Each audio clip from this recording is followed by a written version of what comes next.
Hatırladın mı burayı?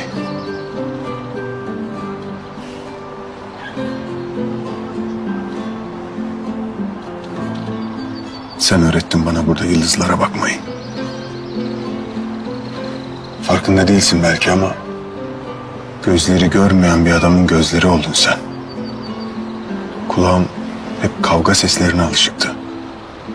Senden sonra başka şeyler de duymaya başladım.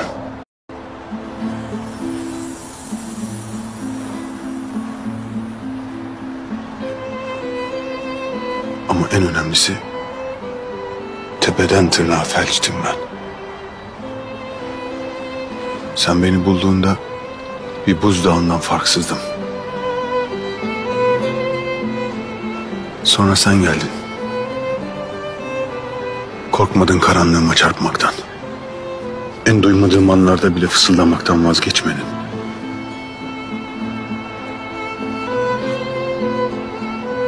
Senin sesin,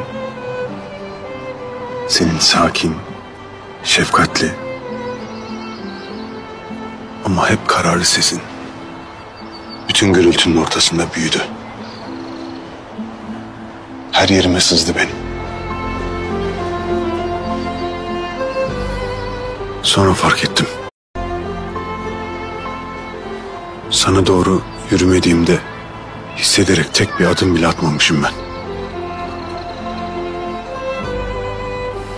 Bu ayaklar hiç yürümemiş aslında.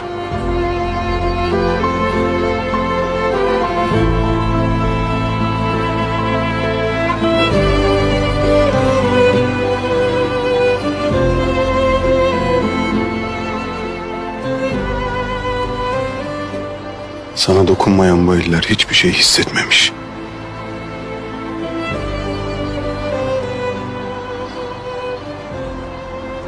Sen her şeyimi değiştirdin. Sen değiştirdin beni.